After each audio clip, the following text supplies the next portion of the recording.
This podcast is produced by the Center for Deployment Psychology at the Uniformed Services University of the Health Sciences.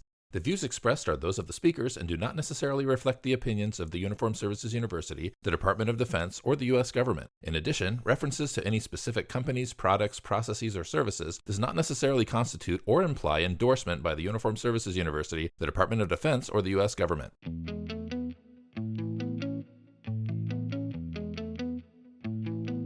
Welcome to CDP's podcast, Practical for Your Practice, where we give you actionable intel to support what you do, one colleague to another. Hello there, Practical for Your Practice listeners. Welcome back. Jenna Ermold here with co-host extraordinaire, Corinne Lefkowitz. How are you doing today, Corinne? Ooh, I'm great. I'm feeling extraordinary. You should, because you are. And thank you. I love every Again, minute. I'm here mostly for the compliments, so thank you. Yes, I know. Good to And be I here. try to mix them up every week, or every time, just give you a different one. So Corinne, the podcast today, and I feel like I say this all the time, but I am so fascinated with this topic, and I am thrilled to be able to have the guest that we're going to have. But before we get to our guest, we not only have a listener question, but we have a listener question that really makes sense to ask when you're on the podcast as a sleep expert. So this one's coming to you. Are you ready? Oh, all right. Bring it to me. I have a client who came to me for sleep problems, and they are on a bunch of meds prescribed and over the counter for sleep. Can I do CBTI, cognitive behavioral therapy for insomnia, when my client is on meds? And this is from Jason from Blackfoot, Idaho. Oh, hi, Jason. Welcome Hi, to the program. Jason. That's a great question. Oh, I see why you saved it for me. Yes, Jason. It's a great question because it's so frequently an issue. I mean, so many of our patients who are seeking help for insomnia have been prescribed medications in the past. That's been their first line of treatment that has been provided to them. Or they've tried over-the-counter stuff like Benadryl or NyQuil or melatonin or whatever. So it's frequently the case that patients come seeking treatment having already been on meds. And so the short answer is absolutely you can do CBTI when a patient is on medications. I guess I would have a couple of pointers to help with that. So the first would be actually, regardless of whether it's prescription or over the counter, I would want to involve the prescriber in the discussion, or a primary care physician, the patient's primary care provider, because either way, especially for me, I'm not a prescriber, it's going to be outside the scope of my practice to try to direct somebody or advise somebody on medication. And all of the medications associated with insomnia, whether they be prescription or over the counter, have some side effects, may have some withdrawal effects, et cetera. So it's really important to have a provider involved in that discussion. But really, that's what it is, a discussion. So there's no one way to do that. You can do CBTI while the patient is on medication. You can wait to do CBTI until after the patient gets off medication. Largely, that's going to be dependent on the patient's preference. Probably the most important thing is to just be consistent. So to come up with a plan at the outset about what the patient wants and a plan for how to do that, how to accomplish that. So the one thing I would want to avoid is trying to do CBTI and switch medication all at the same time, because that could get a little bit tricky. If the patient's not doing well, you don't know if it's because of CBTI or coming off the meds. So consistency is key, collaboration is key, but certainly I think it's the rule rather than the exception. Absolutely. Yeah. What do you think, Well, Jenna? thank you. I think you covered it. So that's where I'm going to leave it. You said Okay, it all. done. You said it all, Dr. Jason, Lefkowitz. sorry, you only got the answer from one of us. Yes. Because I talk a lot. So sorry Yeah. about that. No, I defer to you as our sleep expert. But anyway, speaking of experts, do you like Yeah, that segue? We great. have a fantastic expert today. We have Amanda Giordano, who is Associate Professor of Counseling at the University of Georgia, licensed professional counselor and researcher on a very hot topic, which is digital media addiction in youth. And I'm going to tell you, as a mom of three, Mhm. all teenage years, although, sort of approaching adults, I may have like a small personal vested interest in this topic. This is about me, not all of you listeners out there. But anyway, we are just so thrilled. Welcome to Practical for Your Practice, Amanda. Welcome. Thanks for Thank you. Thanks for having me. I wish your listeners could see what I get to see because you two are so fun and your energy is just cracking me up. I feel like I'm trying really hard not to laugh over you, but I love just this whole situation. Oh, Amanda's well. already my favorite guest. Well I was done, gonna Amanda. say. Great job. That's amazing. So a couple of things we're gonna get into our questions, but one of the reasons well, we wanted to have Amanda on because of the topic, but in addition to being on Practical for Your Practice, Amanda is also going to be giving one of our pre-meeting institute workshops at our evidence-based psychotherapy conference that's coming up in May. So depending when you're listening to this, and we want people to be aware of this longer training, which is going to be fantastic. So we're Mhm. going to kind of do like a thumbnail sketch of some of the things next. But if you could just, give a little brief intro to a little bit about your background, Yeah. who you are and kind of what you're doing. Yes, and I'm so glad you highlighted the pre-meeting institute as well because even as I was prepping for the podcast today, I was like, this could easily be half a day. I mean, there's just so Mhm. much that goes into it. So I'm really excited just to kind of touch on some things I think listeners will find important today, but then we'll get to dive in deeper in May. So yeah, my name is Amanda Giordano. I'm a licensed professional counselor. I specialize in addictions counseling. In my background, I was trained in addiction, specifically working with chemical addiction, so substance use disorders. And, I learned about it in school and I was trained in that way. And I worked at an intensive outpatient program. And when I had my first client who said that he struggled with pornography addiction, Mm, I was very frustrated because I yeah. had been in school my whole life and I did not know how to work with pornography addiction. I knew how to treat all of these chemical Yeah. addictions, but I was like, how come I've never learned about this? So thankfully, my supervisor at the time was a certified sex addiction therapist. So he was able to mentor me and supervise me through work with that client.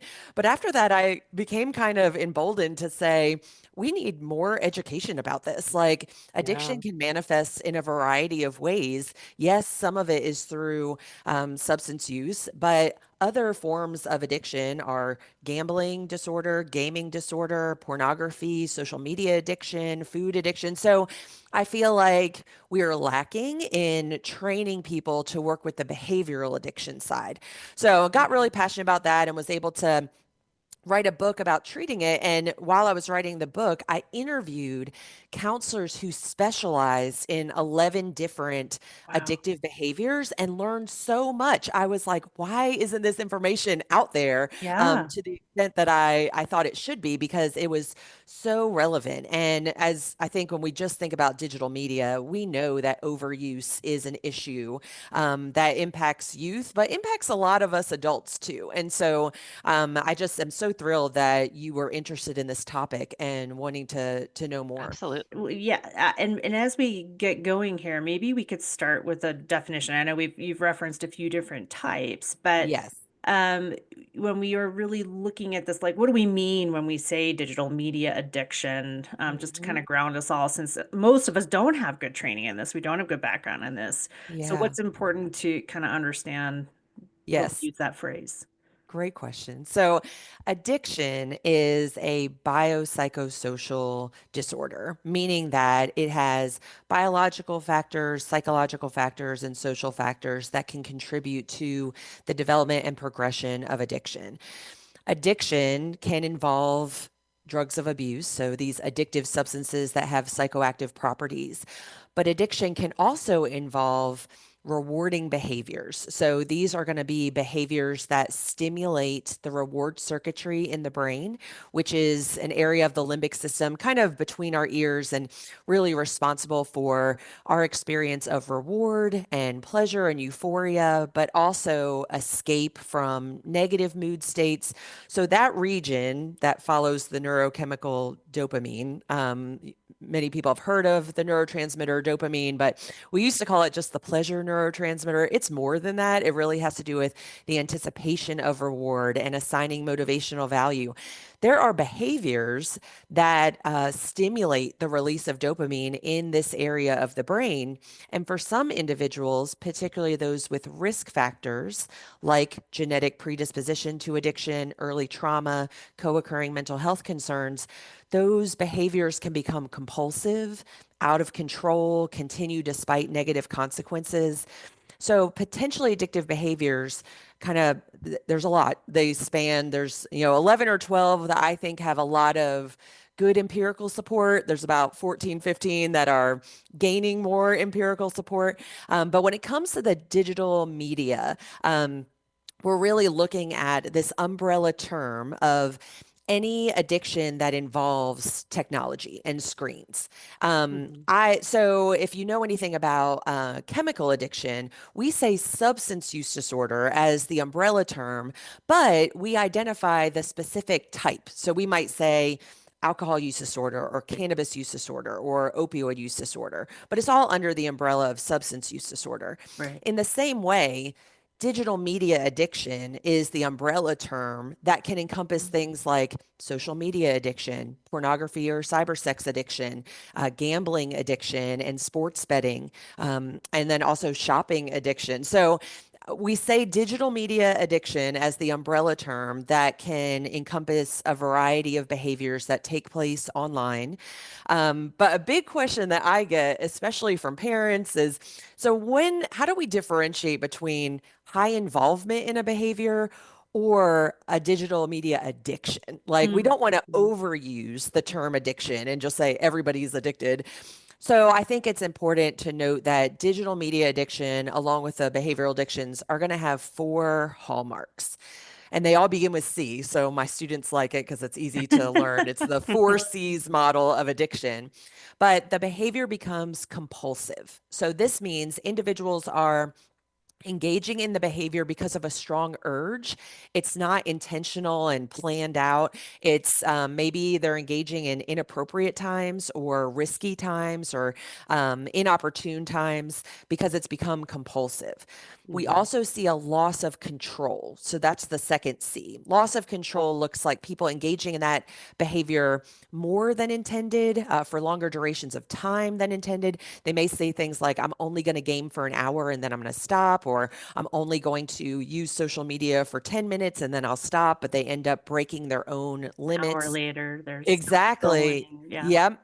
Or they may have some limits on, I would never view this type of pornography, or I would never spend that much money in sports betting, and they break those limits. They continue to engage more than they intended or in more intense environments. So that's the second C. It's compulsivity, loss of control. Also, continued engagement despite negative consequences. This is the one that we really, I think, see as counselors. Okay, so you're continuing to engage in this behavior, even though there are all these negative consequences.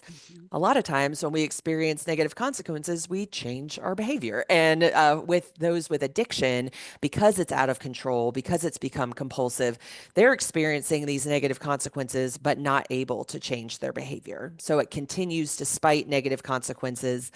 And then the last C is craving. So individuals are craving or mentally preoccupied with this behavior, even when they're not engaging.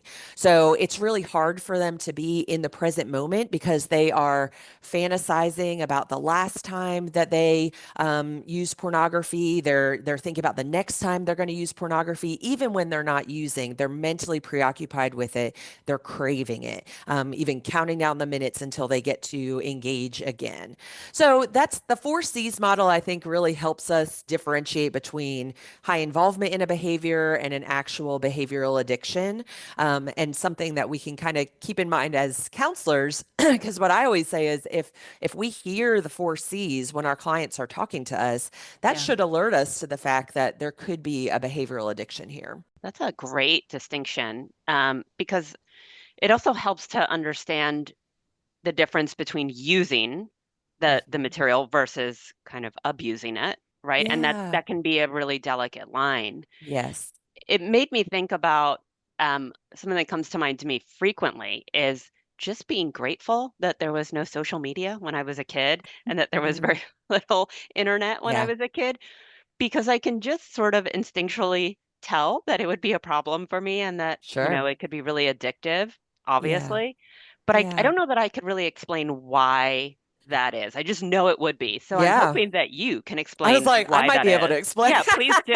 Please If do. only we had a guest who could give us some Who insights could on we this. ask? Who could I ask about this? You go, Yes. Amanda. So I was going to say, having just met you, let me tell you why social media might be. No, I'm just teasing. Social media and the other digital media addictions are designed to be irresistible. They're designed to be as engaging as possible, as addictive as possible. You brought up a really good point, though. I do some presentations where I talk about just safe digital media use. And so, even without meeting the criteria for addiction, there are things that we need to consider about safety. I mean, there's sextortion, there's cyberbullying, there's sexting, there's all sorts of things. But today we're talking specifically about addiction and that particular risk. And when we look at these products, when we're looking at digital media, we start to see how their features, again, are designed to draw us in and then keep us on those devices for as long as possible. So there's a lot of these examples. I want to share just a couple. Number one is if you have ever been around kids. So if you've ever been around toddlers, 4 or 5 years old, let's just say it's Christmas morning. They've got all these presents all around them, but then mom's phone pops into the scene. What is the kid drawn to? It's like we've got crayons, we've got Barbies, we've got books, we've got blocks. There is something about this phone that draws their attention. It is so stimulating, more so than what they find in nature, that it draws us to it. These are very powerful stimuli. And I really like the term supernormal stimuli. And there are books written about this, but talking about how they're artificial exaggerations of what we could find in nature. And they cause a spike of dopamine and other neurotransmitters implicated in reward, causing us to want to go back to them over and over again. So there are these exaggerated versions of rewards that we would find in nature. And it's really hard for wooden blocks to compete with Right. a smartphone. And so we know that partly why they're addictive and have this addiction potential is that they stimulate the reward circuitry in the brain, and it's stimulating it in a powerful way, causing positive reinforcement, meaning it feels good. So if you think about when you're scrolling or watching social media reels and videos, it brings pleasure, it brings euphoria. It if we get a like on something, we feel good about ourselves. It's a little bit of a social reward. But they also are negatively reinforcing, meaning they provide an escape from negative mood states. So when I'm scrolling, I'm not thinking about the fight I just had with my best friend. I'm not thinking about my depression. I'm not thinking about my past trauma. I'm not thinking about my loneliness. So it's this really powerful stimuli because it is positively reinforcing, makes us feel good, dopamine hit, especially when we get the notifications and the likes and the retweets and comments. But then it's also negatively reinforcing. It's removing something undesirable, those negative mood states. So, especially Like a for double kids, threat. yes, Yeah. exactly. I was going to say double whammy, but I'm like, does anyone say Yeah. that anymore? Whammy. So I I just love whammy. I use whammy thank all the you. time. Okay. No more whammies. I reined it back in. I was like, Okay. no, Amanda, that's not what you want to say. Yeah. But it really is this double threat. And especially for adolescents who are, we know their brains are in progress, they're still developing, it becomes a very quick and reliable way to change the way they feel. It becomes a, um, very consistent, reliable form of emotion regulation. I want to feel good, I look at my device. I want to avoid feeling bad, I look at my device. And that's, I think, where we're getting into a lot of these, the risk of addiction among youth. Yeah, That was just sorry. one, though. I can Yeah. tell you more if you, I was going to say that's just the brain dopamine. There's a lot when it comes to algorithms and influencers and the social rewards and the notifications. There's also a lot of variable ratio reinforcement scheduling, Mhm. which I Now think you're goes. speaking to the behaviorists in us I was here. I gonna I love it. am. say. I love I it. was about to say, think back to your class on behaviorism. If you get a fixed reward, so if I get paid every 2 weeks, that feels good. I enjoy getting that. But unpredictable rewards, when a reward is coming, but I'm not sure when, we actually get dopamine release in anticipation of the Mm. reward. This is the heart of gambling, and it keeps us in front of Yeah. I used to say slot machine, and I would pull Yes, a lever. We don't yes. really do that anymore. It's Listener, like the Amanda is electronic. doing the slot machine motion with her hand.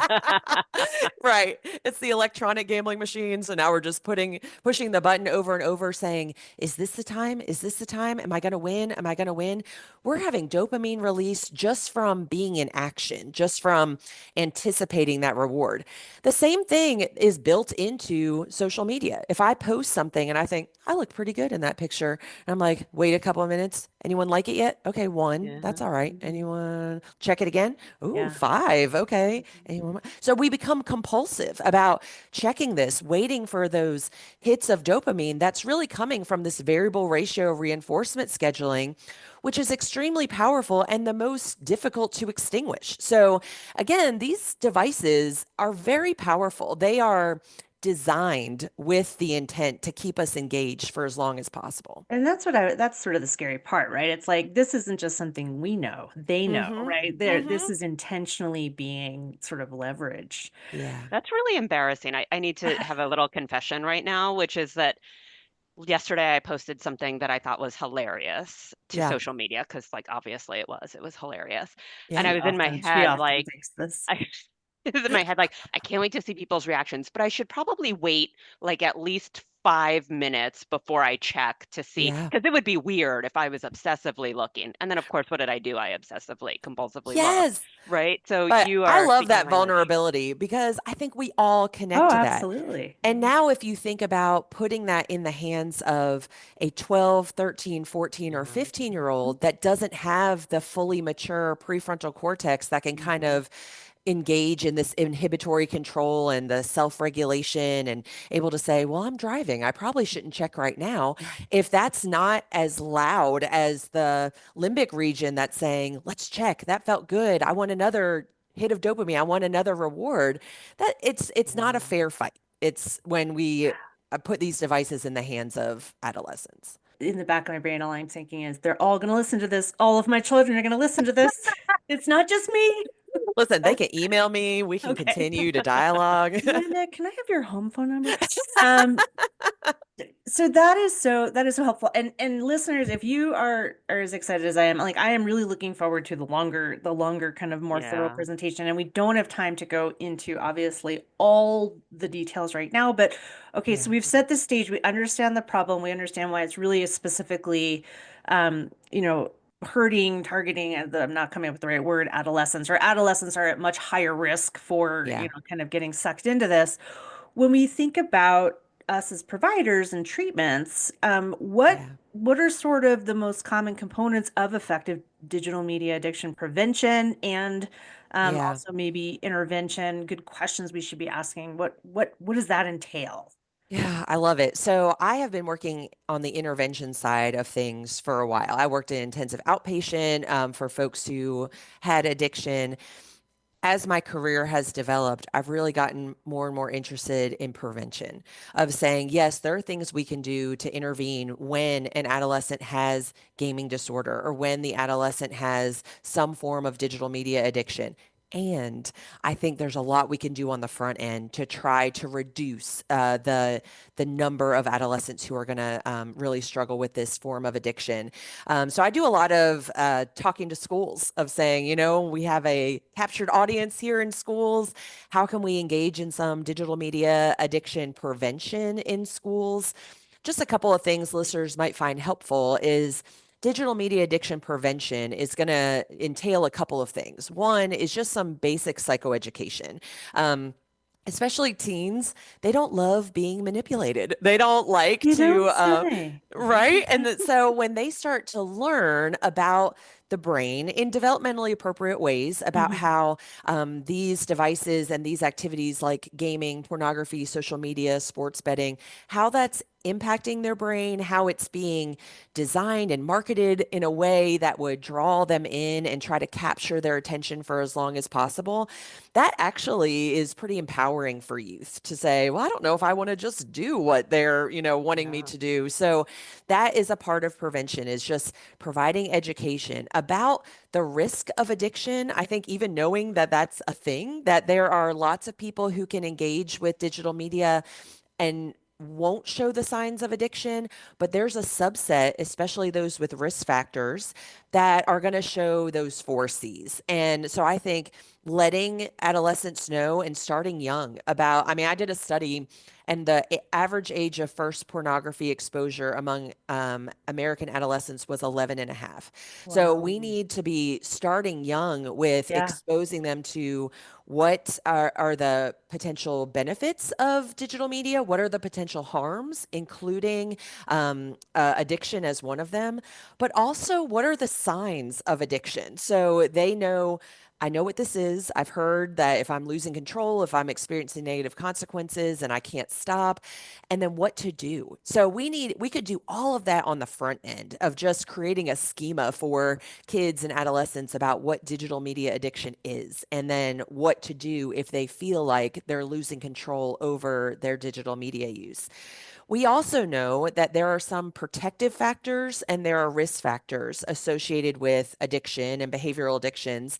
So prevention work can be fostering those protective factors. Like one that's my favorite is emotion regulation. If we can teach kids how to identify, label, express, and modify their emotions without turning to a drug of abuse or a potentially addictive behavior, we are doing preventative work against digital media addiction. So I think all the social emotional learning, the things that we're trying to teach kids about, there are ways that you can change how you feel without turning to alcohol or gaming. That is really helpful in terms of prevention.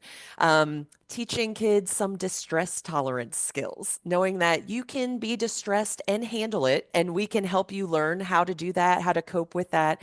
That they can be bored, and it's okay. I don't know, when y'all went on road trips, we used to like play the license plate game. Like you can find ways to tolerate boredom without needing a device. So I think there's a lot of things we can do on the prevention side while also reducing those risk factors like co-occurring mental health concerns or the lack of emotion regulation or family conflict. So we can be dealing with those things too. So psychoeducation, increase protective factors, decrease risk factors. But when it comes to treatment, it's really going to echo a lot of what we know from the substance use world. So I am a huge fan, and I know I scanned this podcast and was looking at your speakers and your topics. I know that you have many people who love motivational interviewing. I also love motivational interviewing, and we know that MI, as well as CBT and family counseling, can all be really helpful for working with adolescents with digital media addictions. And so you're going to do the MI work to get them to start thinking about, basically, I like the exploring goals and values with adolescents, and does gaming for 13 hours a day align with your goals and values, or do we start to see some value behavior discrepancy, as Miller and Rolnick would call it? We need a time of abstinence from screens to allow their brain to go back to baseline. So during the longer training, I'll talk more about how when we have spikes of dopamine over time, what we can see is a downregulation of the dopamine system, that it can really start to change folks' mood. It can change that instead of their baseline, I'm using my hands. I'm trying to say it out loud instead of just using my hands. Instead of their baseline being maybe around like 50 on a scale of 0 to 100, they may start out at 30 because they have this down regulation of their dopamine system. So an abstinence from all screens and all digital media can give the brain a chance to heal and go back to baseline. Hmm. A big part of intervention is we need to help folks rely on naturally rewarding activities again. And so if the screens have been removed, we don't just leave them in this void, in this deficit of, hope you enjoy life, but we need to fill it with naturally rewarding behaviors so that they're able to find their dopamine and get their reward and satisfaction from things outside of screens. And so there's quite a few scholars who have looked at treatment for internet gaming disorder, for instance, and they talk a lot about how we need to reintroduce and encourage naturally rewarding behaviors in order to help adolescents have those diverse, enriching experiences that's really going to help with their brain development. And so we know that when we look at learning and all of the developmental models of learning and how these neural connections form in the brain, a lot of it is based on experience. And if we have kids staring at screens, it's not just what they're looking at, it's what they're not doing that can be detrimental. They're not engaging in those diverse, enriching experiences that contribute to learning and building these neural connections. So all of that goes into intervention. We do relapse prevention planning, just like we do with other forms of addiction, identifying triggers, kind of figuring out like what was the function of the social media use in your life and how do we help you meet that need in a way that's not social media. Because a lot of kids will tell you, I'm on social media to connect. But those with social media addiction they have high loneliness scores. So they think they're connecting, but really they're lonely. They're not finding that sense of belonging that we find offline in relationships. So working with teens and adults about, what did this digital media behavior do for you? And then how do we meet that need in another way that doesn't involve screens, while also identifying triggers and how to cope with those triggers. And I, this would be like a 10-hour podcast, but as you're talking, well, first of all, I'm like, I am so excited for this BMI, but when we're still in COVID recovery, right? So the kids who are kind of in high school and beyond, are those kids that really got it all taken away, right? They they developmentally missed this huge like opportunity to form relationships, form, outside of school and inside of school activity interests. And, so there's it, but it's now like the social media thing has just continued to trickle down. But, I think it's interesting. The other part I was going to ask about, I'm imagining environmental stuff. Like those are some strategies too, given that we are talking about adolescents and kids.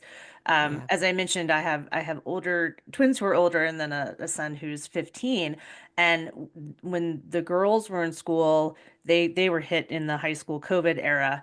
But my son, the standard now is there's pockets in every classroom, and every class he goes into, he puts his phone in a pocket, he sits down, he goes to class, he comes out, he takes his phone out. And like if that had been around, I think it would have been a game changer for my daughters. But anyway, so I imagine there's like lots of creative environmental things to try and again help with that. If not, almost like a harm reduction model, like at least we're going to block it for this amount of time. But anyway, Exactly. Corinne's gonna be like, Look, Jenna. Jenna, stop it, Stay is what I was going to focused. say. Everybody wants to hear more. I want to hear more. So hopefully that was a way to whet listeners' appetites to join us at the PMI for our upcoming EBP conference in just a couple of weeks by the time this episode drops. And if you unfortunately are listening to this episode later and you were unable to attend the PMI, we are shortly going to give you some resources that you can follow up on independently and catch up. But before we get to that, we need to ask Amanda our season 6 question, which Yes. is, Amanda, you might be aware, the theme for our season 6 is who's got your six? So when you're doing this important work, whether it's research or clinical, education, etc., I'm Yeah. assuming sometimes you need a little bit of support. Sometimes the going gets tough. So we've been asking each of our guests, who's got your six? Who's got your back? Who do you turn to? The only rules in answering that is it could be anybody. It could be personal. It could be professional. But we'll ask you not to use their name because the Okay. person that you don't name then will get upset. So Yes. so keep it vague. Yeah. No, I love this question. And so I'm as far extrovert as you can possibly go. Like You I don't thrive. say. Really? What? Right? I know. I I think think it's the I'm a three of us could have a competition on that front, Amanda. I am a middle child as well. So I'm just like, I love it. I love all the social connection. I love working with others. And then honestly, research is better, I think, when there's multiple eyes on it and there's multiple people thinking about the research question and the data. So I have a colleague who specializes in school counseling, and a lot of my recent research in the last couple of years has been because of our collaboration. That she really has the school piece, and then I've got this addiction piece, and we've been able to come together and do some really cool research, but also I don't know about you two. I have a terrible sense of direction. Like I will, like I would bet you money, like $100 that like we're turning left, and it would be wrong every time. That's just how I operate in the world. So we were invited to go to South Korea to learn about how they are addressing digital media addiction, and we visited three different clinical treatment centers that all specialize in internet addiction. And it was such an amazing opportunity. And I wanted to go so badly. And then I also knew if I went by myself, I would end up in another country. I don't know what would happen to me.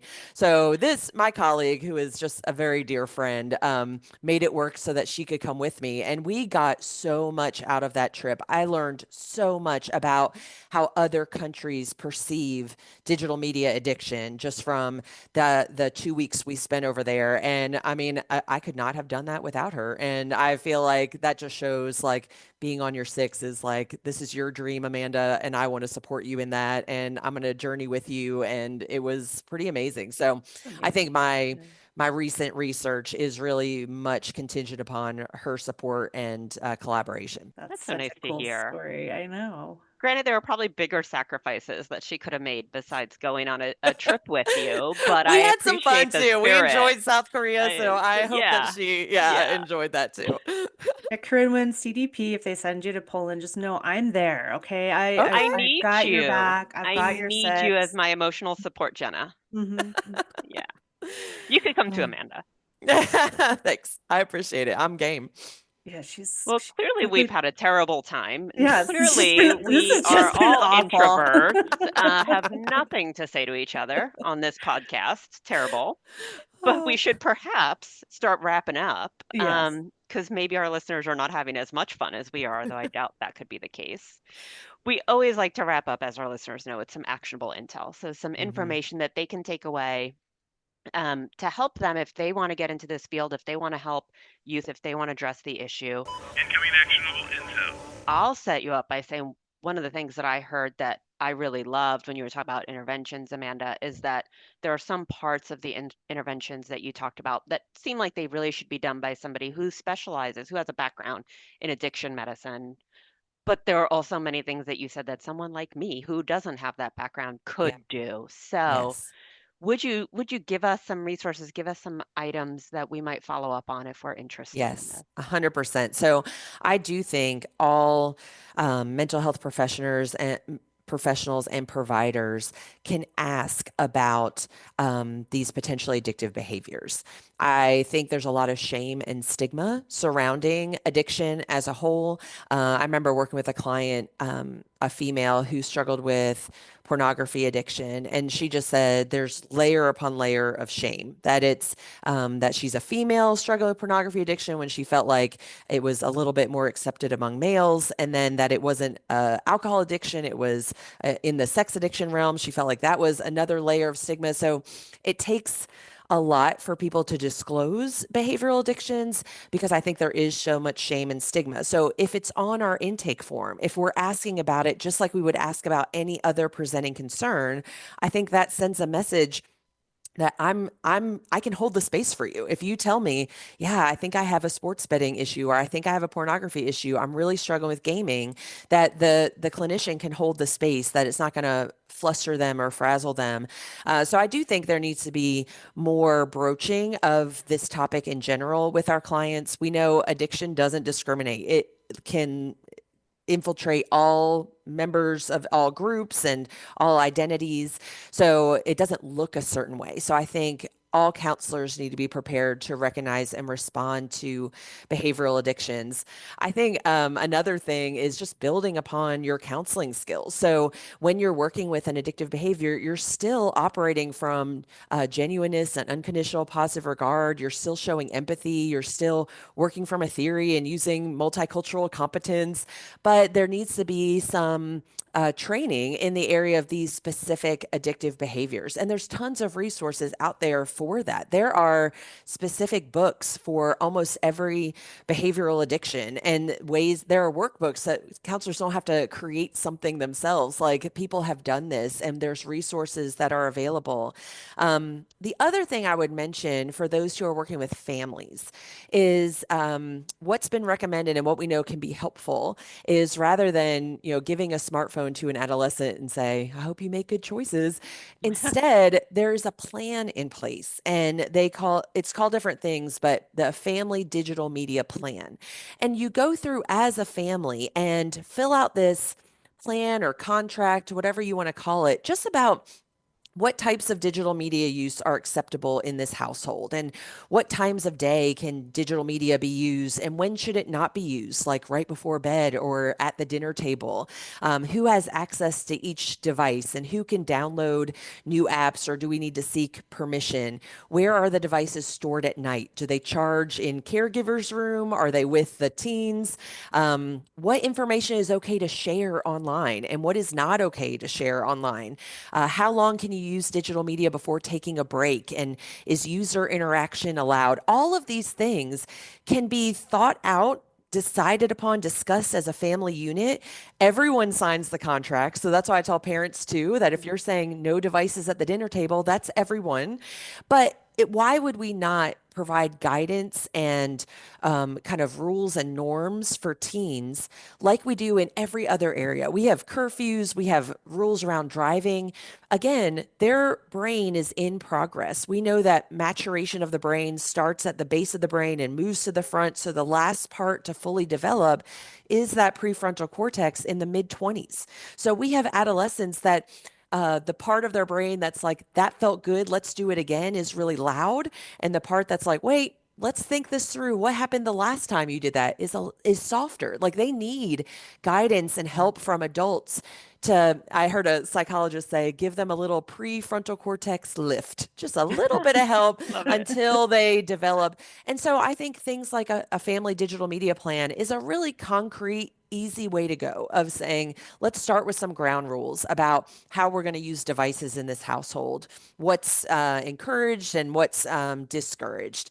And there's a lot of examples online. I actually have one that I created. I'm happy to share if that's something Great. that you can put in the Yes. notes or something like that. Yes. But so those would be a couple of resources I would recommend. I love those ideas. And I mean, I think just that awareness to ask about it and talk about it and have a conversation about it, I think it's something that, depending when you were trained, and I'm gonna out myself with my age. this was never anything we sort of were taught to ask about, and it's so essential to ask about now. And so it's just kind of a retraining to add, like Yeah. adding that to your intake questions. Mhm. and Literally, things like that's what that. I was So that's- thinking. yeah, That is something I have to do after it we is. stop talking today. I have to expand my You, intake you better go assessment. do You're that. welcome for giving Yeah. you another item on your to-do list. Amanda, this has been a long time figuring out when we were going to meet with you, but I am so incredibly grateful and thrilled that you joined us today. It's very inspiring. I mean, I think the nice thing is it gives us a foothold to try and do something differently and Yeah. sort of normalize that this is something that lots of families and kids are going through, and we, whether it's even reaching the addiction phase, but just being aware of it and having conversations about it, bringing it Yep. to the forefront is so critical. So Yeah. I'm super excited for the training, but Me and too. more excited. Like I feel like this is the beginning of a beautiful friendship, and we're just hang out Yeah. with you again at I some know. point. Let's do it. Let's Amanda, travel. I will go to South Korea with you if needed. I mean, I'm Thank here for you. you. I'm here Thank for you. you. I appreciate that very much. No, on a serious note, I think this is such an important topic and something that doesn't get talked about enough in the mental health world. We're starting to see more, Yes. mostly because it's like, are we in a youth mental health crisis? And now let's start figuring out why. And it's leading us a lot to social media and digital media. But thank you for taking the time to make this a podcast topic, because I just feel very strongly that this is something that all practicing clinicians need to be aware of. So thanks for initiating Absolutely. this. For adults Thank and you. kids, I would say that whole Yeah. developmental spectrum. I've caught my mom being a screenager, so just saying. Not going to be ageist here. It's the whole, I like that you threw your mom under the bus Under on the the Mom bus podcast. in the will not last be listening minute. to this podcast. So hi, Mom. The Yeah, I last love you. minute. Ooh, all right. Before Jenna makes things any worse, thank you all for listening. Thank you, Amanda, for being our guest. Thanks, Jenna, for having me on this episode with you. You bet. And as we always say, Stay curious. and mind your EBPs. Bye, everybody. Remember, we love hearing from our listeners, so leave us a message on SpeakPipe or send us an email. Both can be found in our show notes. Our theme music is Failed Attempts by Nitro, and our administrative assistant is Bree Mercer. Thanks for listening to Practical for Your Practice. If you like what you're hearing, please feel free to follow us, rate this episode, and share it with others. Until next time,